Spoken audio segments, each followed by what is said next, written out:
Well, hello, everybody. I know we're still stuck in the intro. Here we go. And I'm wondering what's going on here.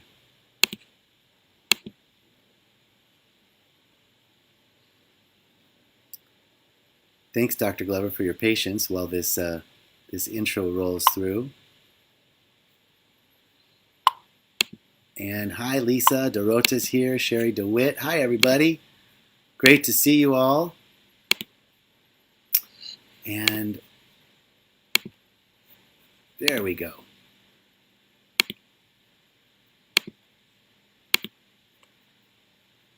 Dr. Glover, how are you?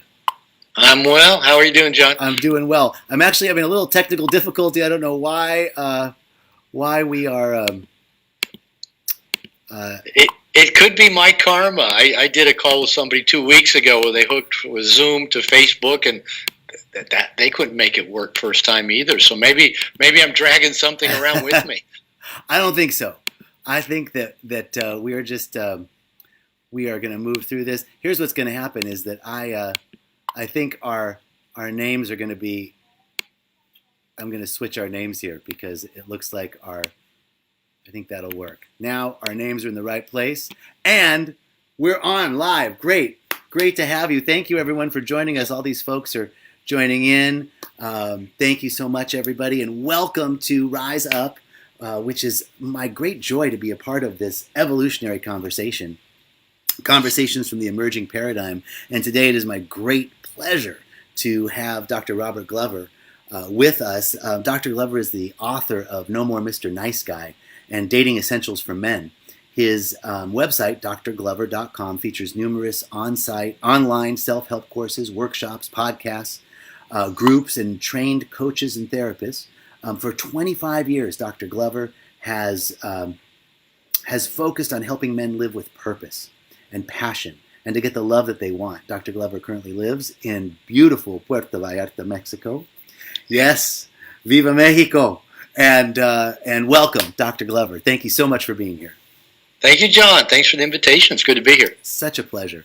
You know, I have to tell you, I found your book maybe 4 or 5 years ago, and I know you've been working for a lot longer than that. And not only do you have the online courses, but you're doing and have for many years been doing courses in person, workshops for men. I have to just say personally the book was very impactful. I found a lot of ways in which I could identify activities and ways of being. And I want to get into that, but I would like to ask you first, can you describe the nice guy syndrome? Sure. Yeah, please. Yeah, and my book was written primarily for men, but I know we have women listening, so everything I say, I'll reference men and women both. But since I mainly work with men these days, that's where my vocabulary usually goes. But a nice guy is a person who doesn't believe he's okay just as he is. And so he typically is unconsciously trying to do two things: become what he thinks other people want him to be in order to be liked and loved and get his needs met, and hide anything about him that he think might get a negative reaction from anybody. So this again, it can apply to men and women as well. So unfortunately, nice guys, nice girls are pretty chameleon-like and often pretty frustrated in life. And often the people trying to be close to them get pretty frustrated with them as well. So one of the things that really I found so interesting is at Rhythmia, our teachings on core wounding is basically a very similar, what was revealed through the plant medicine is a very similar teaching, that there's something that that occurred in life, and I believe you do go into this in the book in depth, something in the early life that occurred that had us believe who we are isn't enough, based on our self-centered aspect as children. The world revolves around us. So if I didn't get fed on time, if I didn't get held on time, or anything on the spectrum of abuse, it could be something benign or very traumatic, we say, well, who I am right now isn't enough, and project out an idea of what we think we need to be in order to get our needs met.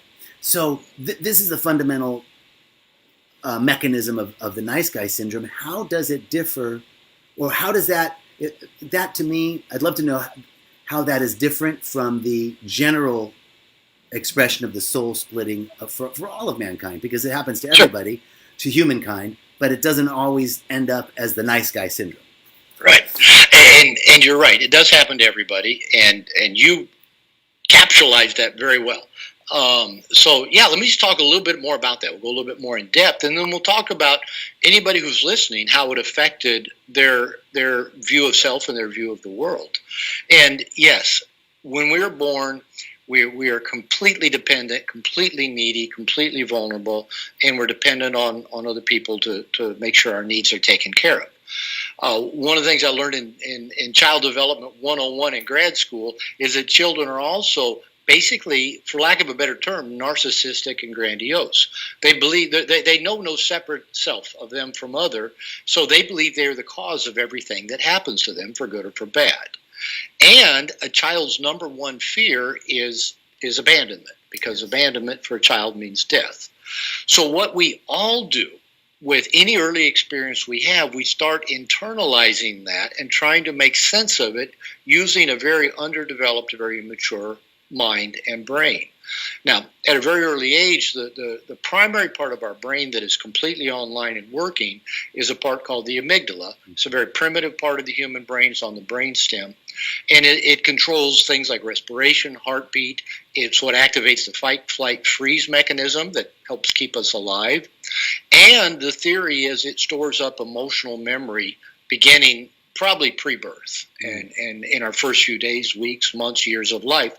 Anything that happens to us, we internalize, again, that's about us. It's telling a story about us. Mm-hmm. But it doesn't do it with words. It stores this up as emotional memory. And you can't go access it with words, and you can't go looking for memory snapshots or videos there because it doesn't store it in that way. Now, our prefrontal cortex that can speak and use words and has visual memory didn't come on fully online for you and me as men till age 25 or so. So it was underdeveloped at that age. So the amygdala was doing all the heavy lifting. And it stores up this emotional memory. Again, there's no logic to it because there's no words. It's just emotional memory. That becomes our emotional operating system, the DOS, the machine language that all the applications of the mind run on top of. Yes. Now, the amygdala is wired into every part of the human brain. It is also hardwired into all of our sensory perceptors, our sight, taste, hearing, smell, with smell being actually the deepest and most profound one, and touch and feeling. So without us knowing it, that emotional operating system internalized in the amygdala, pre-birth, first few days, first few weeks, months, years of life, is what informs the rest of the mind of how to perceive self and perceive the world. Now, because none of us like to feel uncomfortable, none of us like to feel bad. So whether that's us as babies being hungry and not fed, or cold and not wrapped up, or lonely and not held, that all gets internalized and inaccurately interpreted that it's about me. The child can't do that any other way. Now, what a child starts trying to do, because this is what all living systems are wired to do, is it starts trying to find ways to deal with the discomfort. Now, again, remember, it's not using a thinking brain, it's using an emotional brain. Maybe it'll suck its thumb, maybe it'll cry, maybe it'll sleep, maybe it'll throw a tantrum. And it also, using a very primitive mind, begins to try to figure out coping mechanisms to prevent these painful experiences from happening again in the future. Again, all of this is pre-verbal, pre-intellectual thought. It's all emotional, using emotions to try to feel better right now and avoid feeling bad in the future. And at this point, this is sort of humanness, right? This is all humans. This is happening to everybody, and yes. And I'm so I know you're. I guess the moving towards the how that distinguishes into the nice guy syndrome versus an integrated or whole balanced person or some other neurosis. Well, and there's so it's two things that I mentioned. How do I make myself feel better right now, and how do I avoid discomfort in the future that everybody carries into as children? Mm-hmm. Some people do it by trying to get approval and trying to avoid conflict and trying not to make mistakes, kind of typical nice guy behavior. Others do it by being oppositionally defiant, by pushing back. Others do it by being aggressive. Others do it by being extremely passive.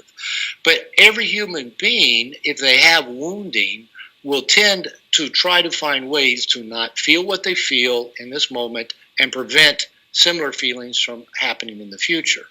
And then what tends to happen in late adolescence and early adulthood is that we solidify, we capsulize those survival mechanisms, those defense mechanisms into our personality and identity, and carry those into the adult world as if they're true, as if they're, yeah, this is right. This is who I am. This is how the world works.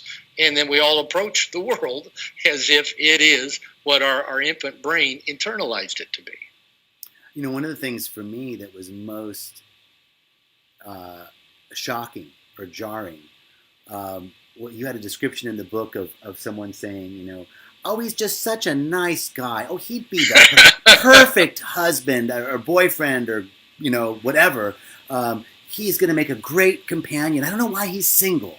Those kind of, yeah. And this in the book, through your many years of interaction with individuals in therapy, outline with case studies how individuals tend to have this projected self of, yes. Don't rock the boat, easygoing, making sure everything's okay, sort of passive aggressive, but then underneath there's this, sort of this alabaster shell with this really rotten, there's addiction, sex addiction, and weird ways in which it's expressing under the surface. Yeah. And then the tension between my projected self and this sense of bad self, underneath that's causing people to act in all of these ways in order to protect that core self from being actually seen, from being discovered, the imposter syndrome. That was so impactful for me because I saw myself in that and all the ways in which I was trying to protect this image, of myself. How have you worked through that with men, and what's on the other side of that for men and women? Yeah, man, you explain that so well because, as we're trying to be what we think everybody else wants us to be and hiding what we think might get negative reactions, the two biggest things that nice guys and nice girls hide, especially nice guys, is their needs and their sexuality. Because we grow up culturally with a lot of negative message about sexuality. And so nice guys start hiding that. And then the more, sex is the universal, essence. Everything is created, right? And so to hide that kind of life force, you can't. It goes underground and often comes out in kind of dark ways. Add to that is a toxic shame that nice guys and most people internalize at that young age when we think there must be something wrong with me to cause these uncomfortable things in life. I'm flawed in some way. I'm not good enough. I'm unlovable. Wrap the toxic shame around all this, and all we can do is just hide, try not to be found out, try to be good, try to be liked. And that's why I start with every nice guy.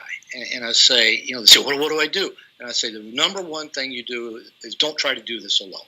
You didn't become a nice guy in social isolation. You're not going to break free from it by yourself. So I always tell them, go find a safe person. Go find a therapist, a coach, a minister, a rabbi, a men's group, a 12-step group. That's actually how I got started. And go start revealing yourself and getting more accurate feedback about who you really are. Start releasing this toxic shame. Start bringing everything you've been hiding out into the open to be seen, and find out you're not a bad person for having needs, wants, sexuality, and learn how to start being you, right? The you that you were born to be before you started, covering it up and piling on all this armor and weaponry and everything we do to try to both get love and protect ourselves all at the same time. So that process of just beginning to open up and reveal ourselves to safe people is so amazingly powerful. Wow. And I, as you were speaking, I think back to so many times, especially around sexuality, I'd come up, I grew up in a time where it was a lot easier to be gay than maybe, the late 70s, early 80s were a heck of a lot easier than the 50s and 60s. But weren't there were no LGBTQ clubs in high school in the 80s. So it was still different. And I remember coming across people that were so comfortable with their sexuality that there didn't seem to be anything wrong with it. And I was in this sort of like semi-closeted, like everybody else in the world knew, like you're gay, but I didn't. I was trying to hide it. And I'd come across these people that were so comfortable, and it was okay, even if they had deviant, like they liked leather or whatever it was, like that's deviant, man. just was like, wow, how could you? It just doesn't even seem that bad. It doesn't seem so deviant. It doesn't seem so. But it was my own interpretation of it that put this dark hue on it. So I love this instruction to just begin like revealing yourself to people to see that it's okay. There's a comment here from one of our wonderful guests who are watching that says, "I wonder what Robert thinks about the book Why Men Love Bitches." Are you familiar with the book? I've heard of it. I'm pretty sure I've downloaded it to my Kindle, but I have not read it. Okay. So I can't speak intelligently about it, so I better not try. Okay. I often say I'm highly opinionated and equally highly underinformed, but I'll withhold opinions from books I haven't read yet. Perfect. So I love this. I'd love to delve in a little bit deeper into how addiction plays in. How do these addictive qualities play into the nice guy syndrome? How does the syndrome outpicture as addiction and codependency in relationships? Yeah, that's a good question. And one of the things I've been saying to men, and the men I work with, I mean, it's not unusual to have either alcoholism, drug abuse, often, some form of sex addiction, often porn obsessions. And one of the things in working with men, I've come to the realization, and this is just kind of my own viewpoint, is that a lot of times what fuels the addiction is their shame about it. And for example, I've said to a lot of guys that are hooked on porn, I'll go, I don't think you have a sex addiction, you have a shame addiction. Number one, you aren't even having sex, you're spending all your time looking at porn. But because you found a way, a shame compartment you can go into that fuels and is consistent with those deeply held emotional beliefs, I'm bad, I'm unlovable, and of course if the world finds this out about me, and you mentioned being gay, you probably had the same thoughts. So if the world finds this out about me, everyone will be disgusted, and everybody, will treat me negatively. I think a lot of addiction fits in that same type of thing. I was actually talking to an addiction coach the other day, and he shared some ideas with me that to me were really exciting. Really? And he says that what he believes, and this really fits because it fits with what I've been coming to understand about plant medicine as well, is that most of the time we have a narrowing of focus. And this is kind of our human nature. When we're stressed, when we're anxious, when we're depressed, when we're worrying about something, our mental focus just narrowed down. And my understanding is what happens is we start, the part of our brain, the default mode network, starts firing up. And now it brings our focus down. And the plant medicines have this tendency to help just get the focus off the ego, the self, the I, and open up focus. A lot of things can do that. Meditation can do it. Prayer can do it. Gratitude can do it. Being in nature can do it. Just changing what you're looking at visually can do it. But this guy I was talking to, he'd used that term, the narrowing of focus around addiction. So I asked him, can you explain to me what you're talking about? And he says his theory is that I think he would apply this to all addictions, is that we're recreating a childhood experience of trauma by going into a fight, flight, freeze state every time we're focused on our drug, whatever that might be, whether it's approval, whether it's food, whether it's gambling, whether it's porn, whether it's alcohol. And he said what happens is we get this release of adrenaline and cortisol, which are both stimulants, and they're part of our fight, flight, freeze mechanism. Remember, this all goes back to the amygdala again. Right. And what those things do is they narrow our focus down, and they activate our body to either fight run away, do whatever to survive. And so he references that addictions is whether we're focusing on our next hit, when we're going to be able to go look at porn again, when we can go gamble again. It's this narrowing of focus, because he said there's this familiarity of the brain of getting that in a sense, being in a traumatized state over and over and over again and getting a hit of the adrenaline and cortisol, and we just keep going back to that. So anything that we can do, and he has certain ways of approaching that can help widen our focus, whether it's getting it off our drug or getting it off the thing that we're obsessing about in an anxious state, or getting off from dwelling on our past if we're depressed. Anything we can do to widen our focus begins to liberate us from that need to keep going back and re-traumatizing ourselves with those hits of adrenaline and cortisol. And which this excites me, because I've been working with people for over 30 years. And, when I got the invitation from you to come down and to Arrhythmia, I was so friggin' excited, because I know I have several friends that have used plant medicine, and like, I'm thinking, I think it's time. Yeah. And then I got the call. And so I've been excited about all the various ways we can widen focus and just get it out of that mode network, default mode network that I mentioned.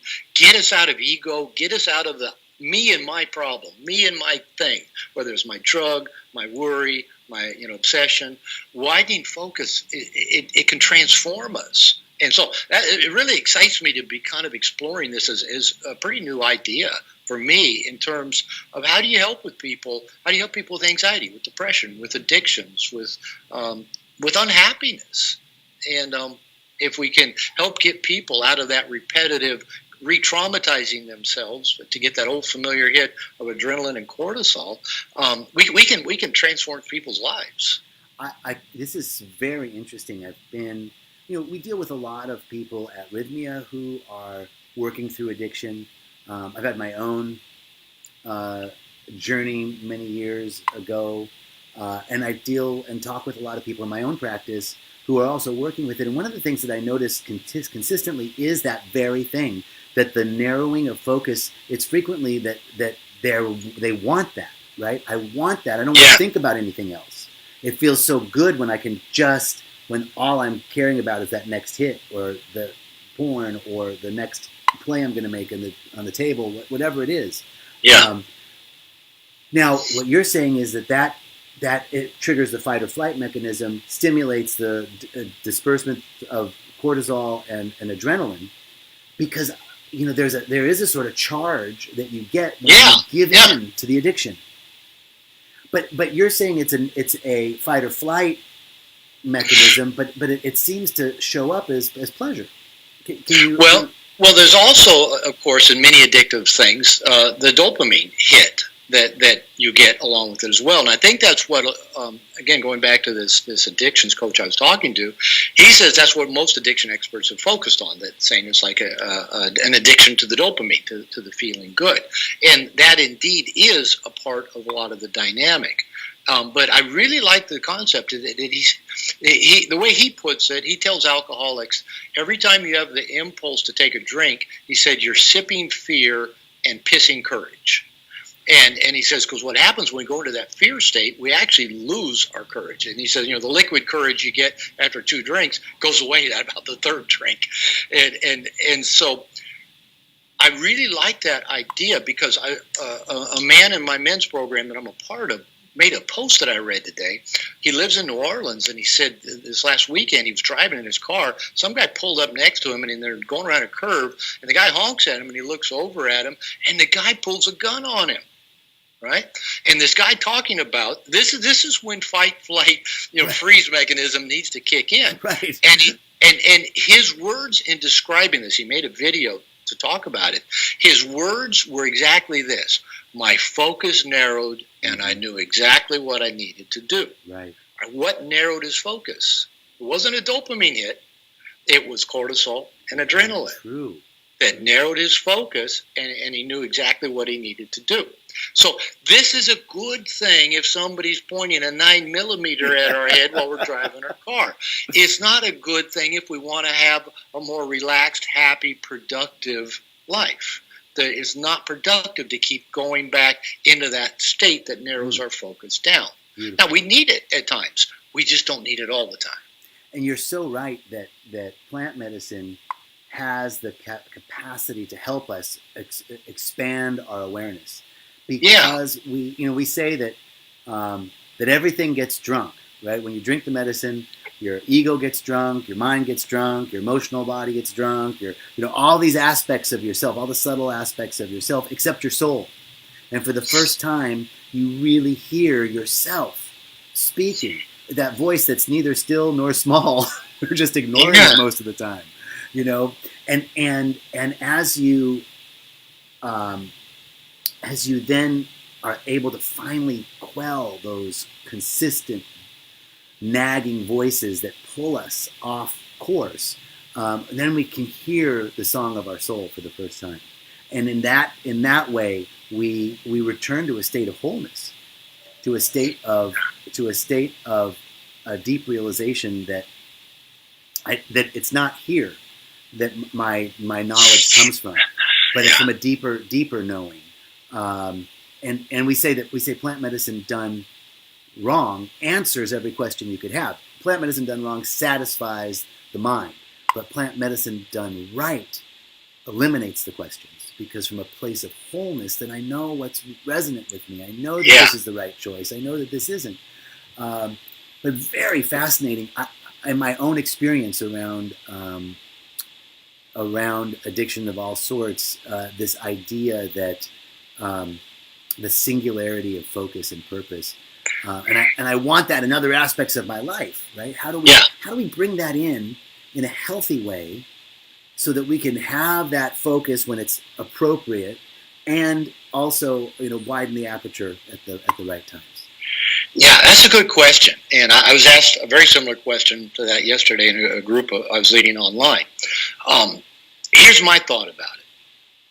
I talk, and this is really a very simple modality. I talk about discovering your sweet spots and spending as much time in your sweet spots as possible, and as little time as possible in your areas that aren't so sweet for you. Now, this is different for everybody. And for me, I've been paying attention to this for a while. You mentioned I live in Puerto Vallarta, Mexico. I first discovered this 21 years ago. And people say, why'd you choose Puerto Vallarta, Mexico, as opposed to blah, blah, blah, blah, blah? You've lived in Guadalajara, right? Yes. Guadalajara is not one of my sweet spots. My wife's from there, so it's not. I don't go back there very often. But Puerto Vallarta was a sweet spot. And every time I came down here from Seattle, which I loved Seattle, I grew up there, but it's rainy so much of the year. I'd come down here in the slower pace and the sun and the warmth and the beach and the water and the people and the food and the culture. I'd come here and I'd feel alive, and I'd go home and get in my car by myself, driving in the rain, isolated. I didn't feel so good. So I thought, I got to find a way to get down here at least part of the year. I worked on that for 10 years before I could make it happen. Started, 6 months down here, 6 months in Seattle. I've lived here now full time for over 4 years. And because it's such a sweet spot. So I found a way to make that happen. I also found in time some certain things about me. I've been sitting on a couch in my office listening to people talk for 25 years. And I got to the point where, I'm ready to do something different. So I started finding other ways to use my gifts and do what I do. I also found, for example, that I don't do well when I got a lot of things on my calendar. When I get up in the morning and I see lots of things on my calendar, it's a kind of day. Yeah. And now I need to schedule things. I mean, you were on my calendar today.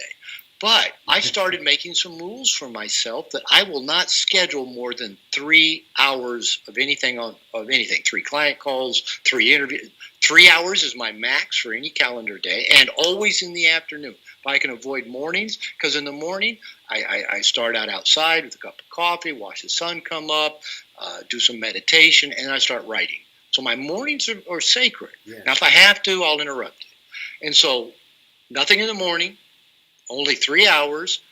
I leave 1 day a week appointment free on my calendar. And I've made a recent decision after planning a vacation that didn't work out, so I was home with nothing on my calendar. I've made a decision once a month I'm going to leave 1 week appointment free on my calendar. Wow. And the funny thing is, I'm more productive and I get more work done when I've got nothing on my calendar to interrupt me or distract my thinking and have to get in the mode for. Those are my sweet. I've just paid attention. I'm at my best in these sweet spots. Love it. Accounting, bookkeeping, and taxes is not my sweet spot.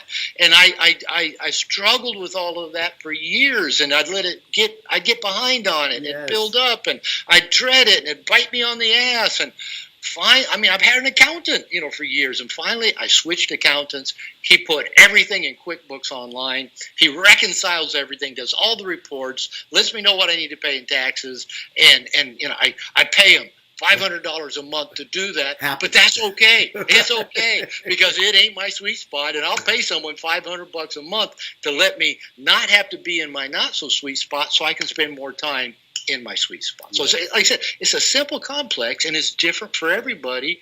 But if we'll start honoring where am I the happiest, the most productive, the most enlivened, the most energized, the most loving, the most abundant, the most grateful, those are our sweet spots. And we got to honor that. I like what you said. First of all, I love what you talked about. I feel I identify. And interestingly enough, coming to this realization for myself, because I think I had this old story about being busy means I'm being effective, or being busy means I'm being a contribution, or just the fear that I don't want people to think I'm slacking. No, I'm busy. I got all this stuff. Yeah, I got a full calendar. Right. I even noticed how I wouldn't complete some things, so they kept lingering. So it even looked like I was busier. Right. Me too. So I've just come to this. It feels guilty. Like, how could I schedule only this much work? Like, I should be working all day, right? But you should all night too. You should exactly. But you're so right. When I've noticed just recently, this has been maybe the last month, that as I condense my work time and leave a little bit more time open, I'm actually more productive, more efficient, more on point, and there's a feeling of life working for me. Now, what's so interesting to me is the tension between, as you said, it took you 10 years to get that sweet spot in Puerto Vallarta. So can you speak a little bit to those of us who are maybe earlier on the path, right? Who have I know these are my sweet spots, but it might be impossible for me to limit my schedule to 3 hours a day right now because I'm working a 9-to-5 job. Or how would you direct people to move, as they move from where the tension between they're curling at and where they want to be, and that transition? Yeah. Well, how about we'll start with the idea that we're all on that path, right? Yeah. And maybe there's no early and later on the path. Maybe there's just more awareness and more taking full responsibility for our life. Here's a thing that's hard for people to hear. Life doesn't happen to us. We actually create the life we're living. Yes, indeed. And a lot of people, like you said, well, I've got this 9-to-5 job. Well, I've got a wife or a husband, or I got 2 kids. I got a mortgage payment. Well, who took out the mortgage? Who decided to get married? Most of us who decided to have kids. Maybe it wasn't always a decision.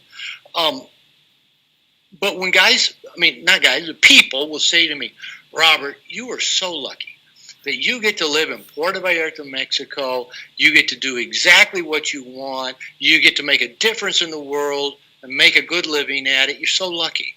And I'm a smart ass, and I'll often look at them with all sincerity and say, no luck involved. Yeah. That was a lot of hard work to get there. Now, then I'll smile and say, yes, of course there was a lot of luck. It was luck that my second wife invited me to come down here to Puerto Vallarta when she was leading a women's group down here. That was luck. There have been, a lot of lucky things that have happened to me. But as some wise people have said, it seems like the harder I work, the luckier I get. So here's the deal. When people say, well, I can't do what you've done, or I can't do that because I've got this, and I got this. Well, everything we've got, at some point, we've got because we made a decision to get that. Right? We often think, well, this has been done to me, or this is just what happened. You have to get out of college and you have to get a job. No, I know people that go, backpacking around the world. What's the difference? How come they can go do that and you can't? And when I've known people like that, I've never gone backpacking around the world. I think I can't do that because I've got this and this. If I stole this from a movie, but called The Edge. What one man can do, another man can do.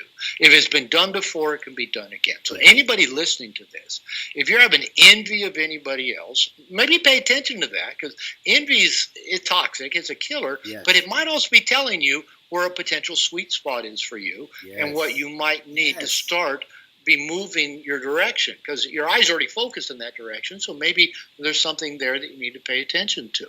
And so maybe if moving to a tropical climate, you're going, oh man, they're so lucky they can do that. Or if it's, backpacking around the world, just to be able to do that. Pay attention to the envy. It's important information about your sweet spots. Now, what some people do, because they don't think they really have a choice, they create these kind of pseudo sweet spots of eating a lot, or watching a lot of Netflix, or playing a lot of video games, or smoking a lot of dope. They think, oh yeah, I'm happiest when I'm high. What they've chosen is these pseudo feel good for a little while places, because they're not making the bigger choices, the tougher choices. I had to walk away from a private practice to move down here. For a long time, I was saying everything I owned fit in a studio apartment and an 8x8 storage room. I let go of stuff. I made sure I got out of debt. I did things. I mean, even getting a PhD by the time I was 29, that was a lot of hard work. Yes. And there was a lot that went into that. Writing a book, it took me 7 years to write that book. It took me 3 years to find a publisher for it. That's hard work, but there was something in front of me that I just knew. I knew I needed to get that doctorate. Actually, I didn't know that till about the time I finished my master's degree. And I thought, okay, I got it, because I was going to drop out much earlier. Writing the book, I didn't set out to write a book. When people started saying, Robert, this is good, you need to write a book, you need to go on Oprah. And I thought, okay, this needs to be written, it needs to be put out into the world. And there was something about needing to be in Mexico. And here's the thing I found. Trying to figure out how to make all this stuff happen often means we just sit there and do nothing, because the wheels will turn trying to figure things out. But when I finally, because I put off the first time making the move to come down here for 3 months. I kept putting it off until the Great Recession hit, 2007, 2008. My father died in 2009. My younger brother died 3 months later, and I thought, no more putting this off. I'm going to Mexico. And I was down here for 2 weeks, and my sister passed away. I mean, all of those cemented. Don't wait. Take the leap. And here's what I found. When you make the decision, have the intention, and point yourself in the direction and start moving in that direction, doors open up that you can't even see. That's it. They just open up. I found a great condo down here. Other things worked out. I left the lease on my apartment back in the Seattle area. As soon as I did that, the manager said, we've got a studio coming open at the time you're wanting to come back. We'll just hold your deposit and insure us when you get back. I let go of the lease on my office and all my furniture in it, everything. I let it go, walked away. And then a colleague took over the lease, and I said, can I leave my furniture here and sublease it to you in the summers when I come from you? And he said, yeah. So I got to go back to my own office, my own furniture, 3 nights a week, subleasing it from him at much less than I was paying originally. So doors opened that I could not have planned them better. But those doors didn't open until I started moving forward in that direction. Absolutely. I'm reminded of I've just forgotten his name, the guy who wrote the Scottish expedition of the Himalayas. The quote was attributed to Gupta for many years, but it actually is John Murray. Until one is committed, there's hesitancy. And he goes on to talk about how providence moves in once you've made a commitment. And from a spiritual, universal spiritual principle, that if there is one energy, one source, in, through, and as everything, that we live and move and have our beingness in this creative medium that responds to us, right? That we are co-creating this with this energetic force. That I always like to say, let the how be the wow. We frequently get caught up in how am I going to get to Puerto Vallarta? How am I going to transition out of my 9-to-5 job? How puts us right back into the logical mind and this sort of Newtonian sort of cause and effect. Well, I've got to do this to get this, and it takes forever. Versus what you're pointing to, you make the commitment, you make a decision, you make a choice, you powerfully stand in that choice and start moving in that direction, and somehow this creative medium organizes things unforeseen. It's amazing. Assistance comes that you would have never ever imagined, and this, I think, is such a beautiful truth that you've shared. I want to share with you some of the comments. I know you can't see them, but Angie says, "Love this, sweet spots, yes," and Paula says that she loves this, that we're creating what we are living. Right there is our power. So people are really, lots of hearts, lots of thumbs up from your, cool. Your speaking, Doc. We have a few minutes left. I know you have another gig at shortly, but I'd love to ask you, how you've seen a couple more questions. The in the men's groups that you've led, and I know in the book you do bring in examples of gay and mainly straight, but there are gay case studies. Do you see fundamentally any difference in the way that gay men or straight men are under the auspices of the nice guy syndrome, or is any distinction? Not really. I gay men attend my workshops, and I because I'm heterosexual, because yes, the majority of men who I work with are heterosexual. That's the language that I tend to use, and I tell the gay men at the beginning. I'll often ask at a workshop, "Anybody here gay?" Because I want to know. I want to know my audience, and I want to adapt to my audience. And I'll often ask them. I said, the way I'm speaking about relationship, the interpersonal dynamics, sexuality. Do you see any significant difference in your world than the way I'm talking about it?